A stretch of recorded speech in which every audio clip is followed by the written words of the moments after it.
At the southern tip of Africa exists a vibrant Muslim community of over 1 million. They've experienced colonialism, slavery, political upheaval, and many other challenges. But still, they have remained steadfast over the years, and as Hassan Syria reports, the community is thriving. But they owe their strong foundations to those early Muslims who arrived at the Cape of Good Hope over 300 years ago.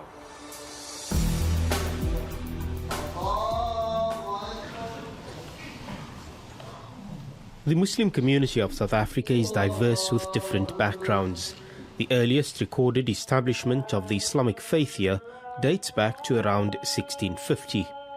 Brought in as political exiles and slaves from the Indonesian archipelago, including Malaysia, the idea was to isolate these leaders who had resisted Dutch colonialism back home.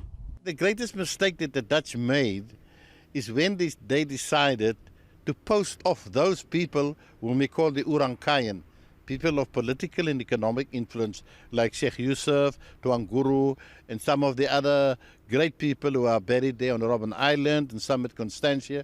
When they came to the Cape, it changed the whole landscape totally. In this sense, that with them they brought Islam. Slaves were brought here for two reasons. One reason was that they were brought here for their skills and crafts. They were found dealing their spices with anyone other than Dutch. So they were sent here as exiles, sold off into slavery to do the skills and crafts that was needed by the Dutch at the Cape.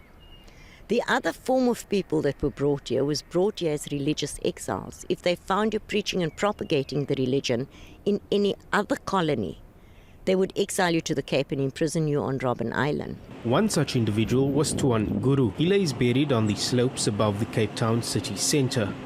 Tuan Guru is seen as the father of Islam at the Cape, having led the first Muslim Friday congregational prayers in Ekwari and establishing the first madrasa or Islamic school here. This is Bukap, the area where the Muslims first established themselves, and this area is interspersed with a number of mosques. This here is the Awal Mosque, deriving its name from the Arabic word Awal, which means first. This quite literally is the very first mosque that was established way back in the 1790s. Inside it holds a Quran handwritten from memory by Tuan Guru while on Robben Island. The practicing of Islam in secret during those early days was viewed as a continued opposition to the increasing Dutch missionary work at the Cape, which sought to introduce Christianity to the indigenous people. But while Christianity was being preached in the context of colonialism, Islam offered a fresh alternative. The Imams at the Cape allowed free men, they call them the Vryzwarten, free blacks. They allowed them to marry slaves. And through that, Islamic families could be established, though not recognized by law here in the colony. But family life was allowed to become a reality here at the Cape because of Islam. In addition, Islam brought dignity to man, which the system of slavery, which is in fact, it's oppressive, it's humiliating, Islam came to alleviate all that.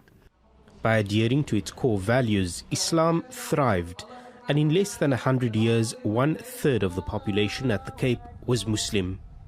In recent decades, the Muslim community has been working to document their history and re-establish links to their homeland. One such person is Zainab Patty Davidson, who runs a little community museum in Simonstown.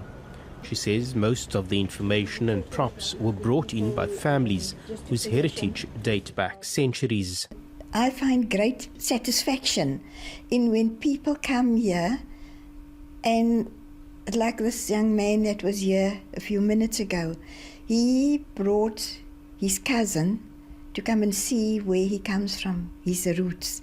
And I mean, he said there, come, I want to show you my family. This is where we come from. That's my uncle, that's my mother, that's my father, and a lot of them, I can trace back their family and show them photographs of their forefathers up to 7 generations ago.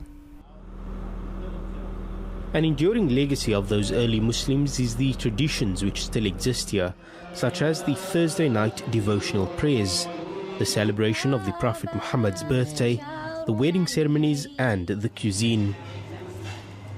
Testament to the early Muslim sacrifices is also manifested by the dozens of shrines which dot the Cape landscape. Known for their skills, from builders to carpenters to artisans, dressmakers and tailors, some argue it is the Muslim craftsmen who not only influenced development but really built the Cape. In its over 300-year history here, Muslims have flourished, and even though still a minority, today they play an influential role in education, business and politics, among others. As for the traditions and culture, they remain alive and well, even though with the passage of time they may have changed and adapted. As for Islam, it remains firmly rooted. Hassan Syria, Press TV, Cape Town.